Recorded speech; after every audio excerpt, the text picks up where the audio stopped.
సినిమాల వార్తలంటే పలానా hero shooting చాలైందనో, కొత్త పాట యూట్యూబ్లోకి ఎక్కించిండ్రనో, బుడ్డరీలు బయటికి ఇడ్చిండ్రనో, సూపర్ హిట్ అయిందనో, ముగ్గురు హీరోలు కలిసి యాక్టింగ్ చేసిండ్రనో, గాలిద్దరు లవ్వు లగ్గం చేసుకుండ్రనో గీసొంటి వస్తుంటే ఉల్లా.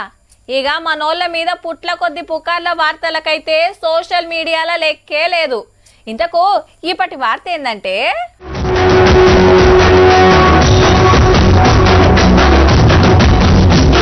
సీఎం సార్ కు సినిమా కార్మికులు శనార్థి చెప్పుకుంటానికి పెట్టిన మీటింగ్ ఇది. మొన్న జీతాలు పెంచిపిచ్చినందుకు, కొన్ని తిప్పలు తీర్చినందుకు హైదరాబాద్ యూసఫ్ గూడ పోలీస్ గ్రౌండ్ లో సంబరంతో సన్మానం చేసిండ్రు ముఖ్యమంత్రి రేవంత్ రెడ్డి సార్ కు. టాకీస్ లకు బొమ్మ రావాలంటే కార్మికులు మస్తు కష్టపడతారు, ఇంటోళ్ళ నిడిసబెట్టి రోజుల కమానం షూటింగ్ లో పోతారని అలా బాధలను యాద్ చేసి గిట్ల ఖుషి చేసిండు. 10 కోట్ల రూపాయలు ఆ వెల్ఫేర్ ఫండ్ కింద నేను డిపాజిట్ చేస్తా, కష్టాలలో మరణించే కార్మికులను ఆదుకోవడానికి ఆ నిధిని ఉపయోగించండి. సినిమా కార్మికుల మంచి చెడ్డలు చూస్తానికి 10 కోట్ల పైకమే కాదు, జాగలిచ్చే ఆలోచన కూడా చేస్తారట.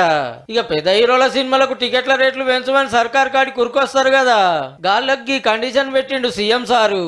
టికెట్ల ధరలు పెంచుతే వచ్చే ఆదాయంలో 20% నా కార్మిక సోదరుల కుటుంబాలకు వెల్ఫేర్ ఫండ్ కింద వాళ్ళకు ఆ నగదు బదిలీ జరిగితేనే ఆ ఒప్పందం ప్రకారమే మా రాష్ట్ర ప్రభుత్వం జీవో ఇస్తది. అంతేకాదు వీళ్ళ పిల్లలు మంచిగా చదువుకుంటానికో స్కూల్ కట్టిస్తామన్నాడు.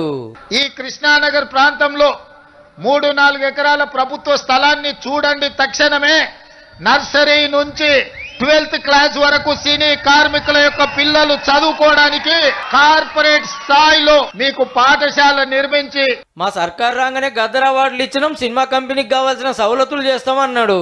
హాలీవుడ్ నుంచి కూడా ఇక్కడికి వచ్చి షూటింగ్లు జరగాలి. ఈ హైదరాబాద్ నగరం ప్రపంచ సినీ పరిశ్రమకు ఒక వేదిక కావాలన్నదే నా ఆలోచన. మీదికెళ్ళి వాడుతున్న ఆనకంటే సీఎం సార్ గురిపించిన వరాల వానతోటి సినిమా కార్మికులంతా తడిసిపోయారు అనుకో రాదుర్రి.